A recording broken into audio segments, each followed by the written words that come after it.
Assalamualaikum and very good day everyone. My name is Nusariya Tasha from UITM Sharjah. I will be presenting my final year project entitled Recycling High Performance Liquid Chromatography for the isolation of Styryl from the bark twig of the Goniothalamus umbrosus under supervision Dr. Nabi Kibihoy. This is my presentation outline. Goniothalamus umbrosus, locally known as a canara, belongs to the Anaceae family and the Goniothalamus genus. Its synonym is Goniothalamus tapismate. This plant is ecologically distributed in Peninsular Malaysia, Sumatra and Thailand. Traditionally, G. umbrosus has been utilized for various medicinal purposes. In regions like Kelantan and Terengganu, it is used to treat cancer. Additionally, it has been employed in treating fever, breast cancer, as a postmortem tonic, for skin condition and to treat typhoid fever.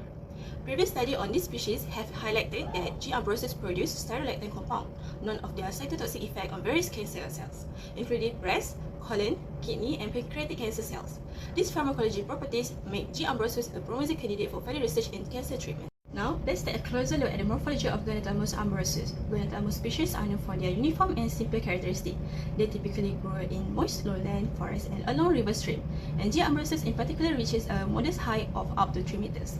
The leaves of G. umbrosus are few and alternate, measuring 14 to 18 cm in length and 4 to 5 cm in width. They are lanceolate in shape with a glossy dark green upper surface and a paler underside. The leaf taper sharply at both the tips and bases. For the young twigs of G. umbrosus, they are slender, smooth and glabrous, exhibiting a white-grey hue, although with a fine linear striation. For the fruit parts of G. umbrosus can be either stalk or sessile, typically consisting 1 or 2 seeded rib carpels. G. umbrosus bear flower with a iridescent flavor, possibly hinting a greenish aroma. The external petals are lanceolates, measuring 4 to 4.5 cm in length and 1 to 2 cm in width. They have pointed tips and distinctive inguinulates base marked by a single prominent vein. Extensive investigation have examined the effect of hexane on extracting the leaf and ground roots of the G. umbrosus with methanol, followed by partitioning using dichloromethane and chloroform extract. However, the study on phytochemical and pharmacological aspects of G. umbrosus are minimal. Despite the traditional use and known compound, there is limited research on comprehensive phytochemical and pharmacological properties of this plant. Traditional techniques such as word column and thin layer chromatography have been commonly used to isolate compound. However, this method repeatedly isolates only the major compound, leaving many potentially significant compounds undiscovered. In this project, we aim to utilize the advanced technique of recycling HPLC to effectively isolate and purify the chemical constituent found in the chloromethane extract of G. umbrosus bark twigs. This method is chosen for its efficiency and eco-friendly approach, reducing solvent consumption and waste generation. Once the compounds are isolated, we will employ various spectroscopic techniques to characterize them. This technique includes one-dimensional and two-dimensional nuclear magnetic resonance, infrared spectroscopy, and liquid chromatography mass spectrometry. This comprehensive analysis will determine the structure and properties of the isolated compound. The Goniothalamus umbrosus plant is known to contain a variety of natural compounds, including alkaloid, tannin, flavonoid, and phenolic compounds.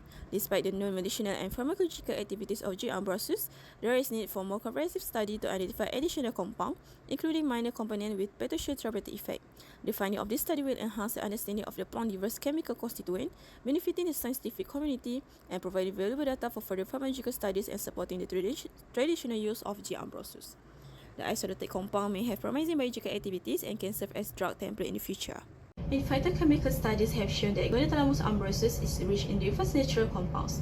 In chem studies reported on the phytochemical composition of G. umbrosus, highlighting the isolation of dichloromethane and methanol extract. From the extract, styrolactone, alkaloid, and terpenite were identified as the major compound. Styrolactone are prominent in Goniothalamus umbrosus, featuring compounds such as epinine-deoxygoniopiperon, 5-acetylcygoniotalamine, 9-deoxygoniopiperon, gonodiol, acetolactone, goniothalamine, and goniopiperon.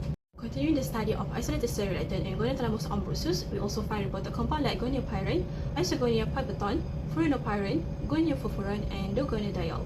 Among the alkaloids identified are include deriodinine, 3-methyl-benzidole-4,9-dione, and phenytoin derivative known for their diverse pharmacological activities. And for the last major compound is terpenoids, with a compound sesquiterpenes and cryptomeridol along with stigmasterol. Lignans are also present, contributing to the plant medicinal properties. Now, I would like to delve into the biological activity that have been studied by various researchers. This study encompasses antimicrobial, antiviral, and cytotoxicity properties, shedding light on the potential therapeutic benefits of Goniothalamus umbrosus. According to the study by Abdul Wahib in 2009, investigate the antimicrobial properties of Goniothalamus umbrosus using the disk diffusion method. Their study revealed that dichloromethane extract of G. umbrosus contain compound that significant broad spectrum antimicrobial effect.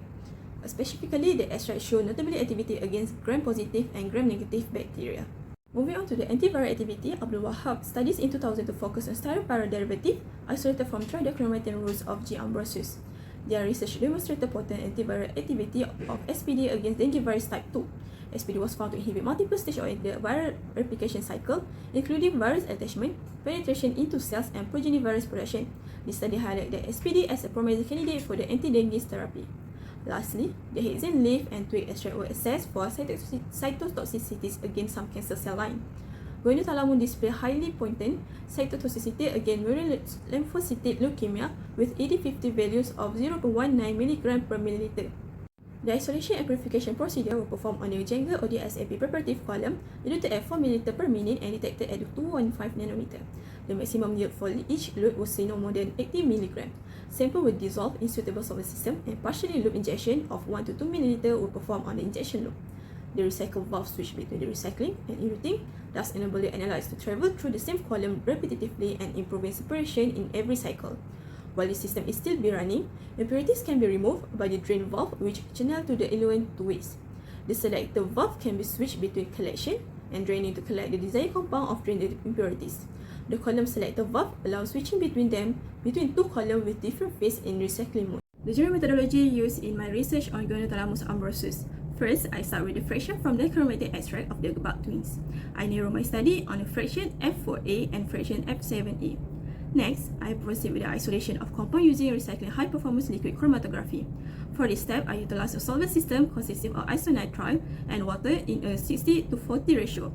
This process allows me to obtain pure compound. Following the isolation, the final step involved the elucidation of this compound. I conducted this employing spectroscopy techniques such as 1H NMR and 13-carbon NMR. Then, I compared the obtained data with the existing literature to confirm the structure of the isolated compound. Through this step, we aim to identify and characterize the chemical constituent of Goniothalamus umbrosus, contributing valuable information to scientific community and supporting traditional medical use of the plant. For fraction F4A, I injected approximately 35 mg of the sample into recycling HPLC using Giga LC9103 system. The flow rate was set at 4 ml per minute with a UV detector at 210 nanometer.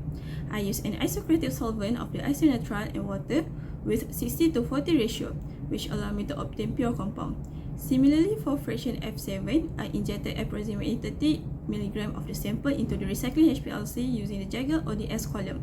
The flow rate was again set as 4 ml per minute with a UV detector at 210 nanometer. I used the same isocratic system which allowed me to obtain pure compound from the fraction 7. This step enabled me to isolate and purify the compound effectively.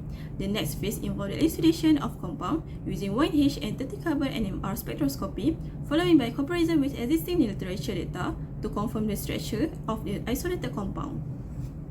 This first peak appeared after 40 minutes and was allowed to be continuously recycled. After 44 minutes, the peaks reappeared. The major peak was recycled during the second cycle, while the minor peaks were drained. This strategy was intended to provide a better separation for the major peak during the following cycle. The process was continued by repetitively recycling the major peak of the system and draining the impurities until a clean baseline was achieved, and the peak shown is a single peak. On the 8th cycle, which took approximately 164 minutes, the purified major compound F4 was collected. Compound fraction F4 was the only isolate obtained for fraction 4 of the chromatic extract from the stem bark of Goniothalamus umbrosus. The minor isolate were to need to be analyzed. The 1H NMR spectra of compound fraction 4 show 5 aromatic signals between chemical shift 7.34 and 7.44 ppm. Additionally, the R2 elephanic protons resonated at the shift 6.12 and 6.96 were typically alpha-beta unsaturated as lactone for H3 and H4. 4 methane proton signal H7 and H8 resonated at the 6.32 and 6.76 ppm respectively. In the chromatogram shows there are no upfield signals confirm the absence of aliphatic proton in the compound. The carbon-30 NMR spectrum indicating 4 methane carbon of C3, C4, C7, and C8 resonated at the 1 to 1.7, 1.4.4, 1 to 5.7, and 1 to 3.1 ppm. In addition, the spectrum also showed downfield signal at 136.8 ppm belongs to the carbonyl C2. This aromatic compound shows signal that resonate between 1 to 6.7 and 1 to 8.6 ppm. The COSY spectrum extends one HNMR spectrum into two dimensions. Instead of displaying peaks as a simple row, they are arranged into a two-dimensional grid. In the following stimulated COSY spectrum, the peaks are displayed along both axes. The diagonal represents the 1HNMR spectrum, while the off-diagonal peaks indicate correlation between coupled protons. These off-diagonal peaks reveal which hydrogen are coupled to each other. For example, the hydrogen at 4.32 ppm are coupled to those 4.8 ppm, confirming that hydrogen 7 correlates with hydrogen 8, and this relationship goes both ways. Additionally, the hydrogen at 5.1 ppm are coupled to those 4.9 ppm and 4.32 ppm, indicating that hydrogen 6 is coupled with both hydrogen 5 and hydrogen 7. Heteronuclear single quantum coherence HSQC determine the proton to carbon or heteroatom single bond correlation.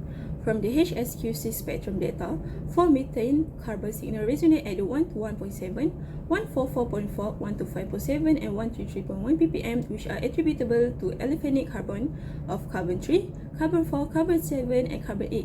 One signal at the outfield region at 138 ppm was assigned to carbonyl carbon 2. The 1 hydrogen and carbon 13 MR data, we are in agreement with the previous reported assignment for Goniothalamus trial in Mokai-C studies in 1997 and Present study in 2008. Consequently, fraction 4A compound was proposed as Goniothalamus trial.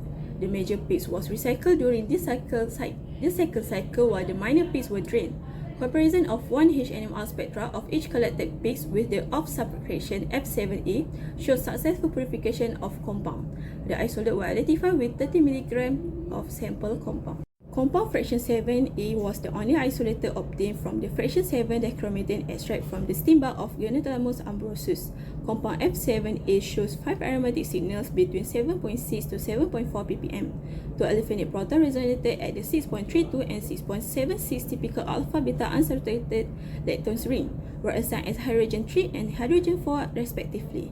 In addition, the one upfield signal at 2.58 ppm assigned to methane proton, which is hydrogen 5. Also present the downfield region for hydrogen 6 at 5.11 ppm.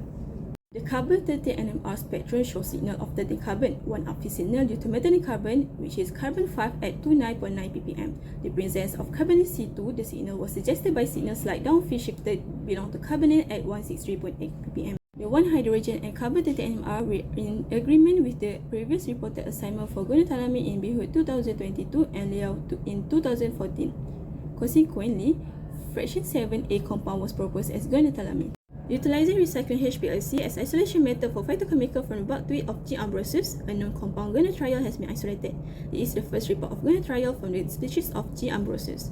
Goniothalamus, a well-known steroidectin with many reported pharmacological activities, was also isolated. This compound has been isolated previous from this plant.